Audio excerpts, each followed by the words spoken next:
خواتین و حضرات، اگر میں اپنے بائیں بازو اور دائیں بازو میری اگر نظر گزرتی ہے تو میں انگریزی میں تقریر کر سکتا ہوں، لیکن جب میں سامنے دیکھتا ہوں کہ میں کہتا ہوں صرف اردو میں ہی آج تقریر ہے۔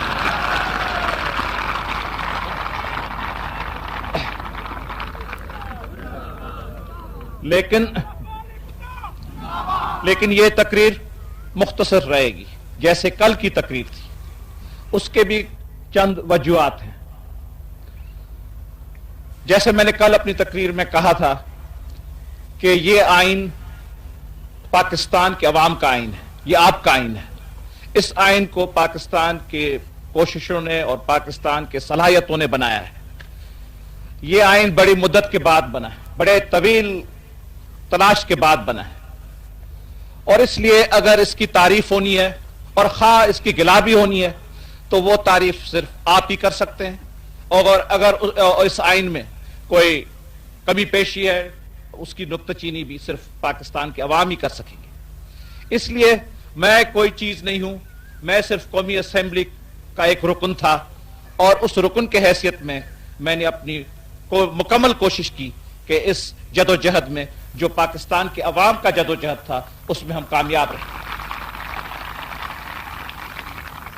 میں کسی صورت میں یہ دعویٰ نہیں کر سکتا ہوں کہ میرا آئین ہے، اور یہ اس قسم کا آئین میں اور میری جماعت چاہتے بھی نہیں تھے۔ ایک ذات کے، ایک فرد کے، ایک شخص کے آئین کے خلاف پاکستان کے عوام نے جدوجہد کی ہے، اور اس لیے ہماری امید ہے کہ یہ ایک مستقل آئین اور مکمل آئین رہے گا، کیونکہ یہ ایک کسی فرد کا اور شخص کا بنا ہوا آئین نہیں ہے۔ یہ ایک قومی اسمبلی جو منتخب ہوئی ہے پاکستان کے عوام کی، ان کا آئین بنایا ہوا ہے، اور صرف ایک جماعت کا نہیں، یہ صرف اکثریت جماعت کا آئین نہیں ہے، لیکن اکثریت اور اقلیت جماعتوں نے سب نے مل کر آخرکار اس آئین کی منظوری دی ہے۔ 25 برس کے بعد نامنظور کر کے آخر ہم نے منظوری دی ہے، اور یہ بڑی خوشی کی بات ہے۔ میں آپ سب کو خراج تحسین پیش کرتا ہوں، کیونکہ یہ آپ کی ایک واحد کامیابی ہے۔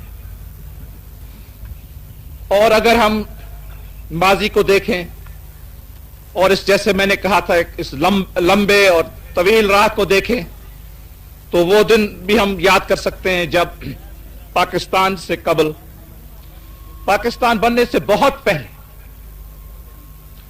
قائد اعظم محمد علی جناح سے ایک انگریزی صحافی نے پوچھا تھا، دریافت کی تھی کہ پاکستان میں کس قسم کا آئین بنے گا جب آپ کا پاکستان بنے گا، جب آپ کا پاکستان وجود میں آئے گا تو اس پاکستان میں کس قسم کا آئین بنے گا؟ تو قائد اعظم نے جواب نے انہیں فوراً ان کو جواب دیا اور کہا کہ پاکستان میں آئین بنانے میں کوئی تکلیف نہیں ہوگی، تکلیف ہوگی تو ہندوستان میں ہوگی۔ اگر آئین کوئی بنا نہ سکیں گے تو پھر کانگریس پارٹی نہیں بنا سکے گی، اور یہ سوال آپ مسلمانوں سے نہ پوچھیں، یہ سوال جا کے آپ ہندوؤں سے پوچھیں، کیونکہ جو آئین کے اصول ہے، جو مکمل ضابطہ حیات ہے، وہ ہمارے پاس موجود ہے، اور ان کے اصولوں پر ہم بڑی آسانی سے آئین بنا سکتے ہیں۔ لیکن تجربے نے اور وقت نے ہمیں کیا بتایا؟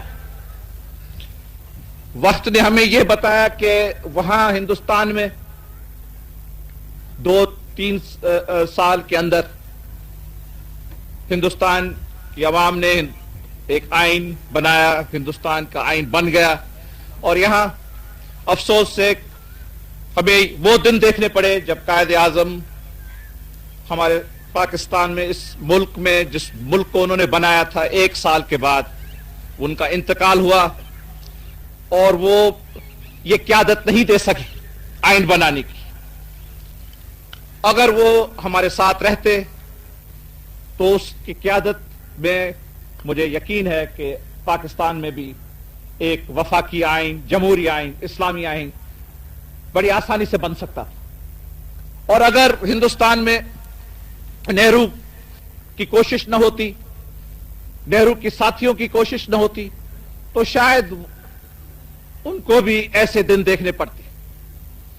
لیکن وہ خوش نصیب تھے اور ان کی قیادت مضبوط تھی. انہوں نے اپنے مکتب فکر کے مطابق جلد میں جلد آئین بنا لیا. آئین کے بعد انتخابات کیے اور ان کا ڈھانچہ بن گیا. ان کا جو بنیادی اصول کا ڈھانچہ ہے وہ انہوں نے بنا لیا، کیونکہ وہاں بھی یہ خود مختاری کے سوال تھے. یہاں بھی جو ہم نے یہ باتیں دیکھی اور دیکھتے گئے اور یہ باتیں ہماری جو بڑھتی گئی اور پیچیدہ بنتی گئی جیسے وقت گزرتا گیا، یہ باتیں ان کے ملک میں بھی تھی، وہاں بھی تھی، یہاں سے زیادہ ان کے پاس تھی. نہ تو قائد اعظم نہیں کہتے اس انگریزی صحافی کو کہ یہ آئین کا سوال ہم سے نہ پوچھیں، آپ ہندوستان سے اور کانگریس پارٹی سے یہ سوال پوچھیں کہ وہ کس قسم کا آئین بنائیں گے. تو لیکن انہوں نے آئین اپنا بنا لیا اور ہم سے آئین نہیں. یہ بڑی افسوس کی بات ہے کہ ہم آئین نہیں بنا سکے. قائد اعظم کے انتقال کے وفات کے بعد پھر لیاقت علی کی شہادت ہوئی اور پاکستان بننے کے بعد کچھ 4 سال کے بعد دستور ساز اسمبلی نے بڑا بحث کیا، وہاں بھی بڑی باتیں ہوئی اور 4 سال کی مدت کے بعد آبجیکٹیوز ریزولوشن دستور ساز اسمبلی نے قوم کو پیش کی. بنیادی قرارداد. مجھے یاد ہے اس وقت میں آکسفورڈ میں پڑھ رہا تھا اور میرے ایک آکسفورڈ کے پروفیسر نے مجھے کہا کہ یہ بڑی افسوس کی بات ہے کہ 4 سال کے بعد آپ کی دستور ساز اسمبلی نے صرف ایک قرارداد پاس کیا ہے اور اس عرصے میں نہ صرف دستور بن سکتے ہیں لیکن ملک کا تعمیری کام بھی ہو سکتا ہے. لیکن اس طریقے سے ہم نے وقت کا تقاضا نہ کیا اور پہلی کوشش ہماری ناکامیاب رہی.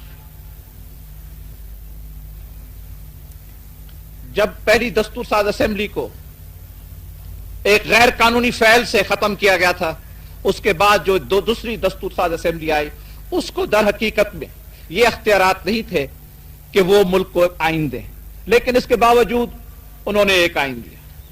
تو وہ آئین بھی 2 سال کے بعد آپ نے دیکھا کہ اس کا کیا اثر ہوا. اس آئین کے بعد 62 کا آئین جو ایوب خان کے وقت میں نافذ کیا گیا تھا، اس آئین کے بنانے میں اس کمیٹی میں بھی ایک رکن تھا. اس زمانے کے وزیر خارجہ بھی اس کے ممبر تھے اور وہاں اس وقت کے لا منسٹر وہ مشرقی پاکستان کے صاحب تھے، ان کا نام ابراہیم تھا اور 2-3 اور ایسے ساتھی تھے جو اس وقت کے کابینہ کے ممبر تھے اور میں بھی اسی کمیٹی میں تھا. تو میں آپ کو بتاتا ہوں وہ آئین ہم نے کیسے بیٹھ کے بنایا. صبح کو ملتے تھے 9 بجے اور پھر 12 بجے تک کام کرتے تھے. چائے آتی تھی، چائے بھی پی لیتے تھے. بعد میں پھر چائے کے بعد کھانے کے بعد پھر ہم 5 ساتھی ملتے تھے، 5 نہیں تو 6. پھر شام کو اس کے بعد 2-3 دن کے بعد صدر مملکت کے پاس آئین لے جاتے تھے اور وہ کہتے تھے جی یہ چیز مجھے منظور نہیں ہے، اس چیز کی ترمیم ہو، اس کو یہاں کاٹو، اس کو وہاں بڑھاؤ. پھر ہم 5 ساتھی بیٹھتے تھے اور اس آئین کو ہم نے اس طریقے سے بنایا. مجھے یاد ہے کہ اس وقت ابراہیم صاحب نے کہا تھا کہ ہم کتنا بھی اچھا آئین بنائیں، یہ کتنا بھی اچھا آئین، کیونکہ اگر 5-6 لوگ صرف آئین بنا رہے ہیں تو وہ تو پھر شاید کوئی اچھا دستاویز بنا سکتے ہیں کیونکہ اور کوئی رکاوٹ نہیں ہوگی، دوسرے لوگوں کے خیال بھی ان کا دخل نہ ہوگا، تو بیٹھ کر تو بڑا اچھا دستاویز بن سکتا ہے. تو انہوں نے کہا اور میں نے بھی اس بات کا تسلیم کیا کہ جی اگر ہم سب سے اچھا آئین بھی بنائیں، ایسا آئین جو دنیا نے نہیں دیکھا ہے، پھر بھی مشکل ہے کہ یہ آئین چل سکے، کیونکہ پاکستان کا عوام، اس ملک کے لوگ نہیں کہیں گے کہ یہ ہمارا آئین ہے، اس میں ہمارا ہاتھ رہا ہے بنانے، اس آئین کو ہم نے بنایا، اس آئین پر ہماری مہر ہے، اس آئین پر ہمارا پسینہ ہے، اس آئین میں ہماری کوشش کی نظریں ہیں. تو جب وہ اس صورت میں جب وہ ان کی چیز نہیں ہوتی، ان کی بنائی ہوئی چیز نہیں ہوتی، ایک غیر بنائی ہوئی چیز ہوتی، تو وہ کبھی نہیں اس کو کہیں گے کہ یہ ہماری ہے، اس کو کبھی تسلیم نہیں کریں گے کتنی بھی وہ اچھی چیز ہو.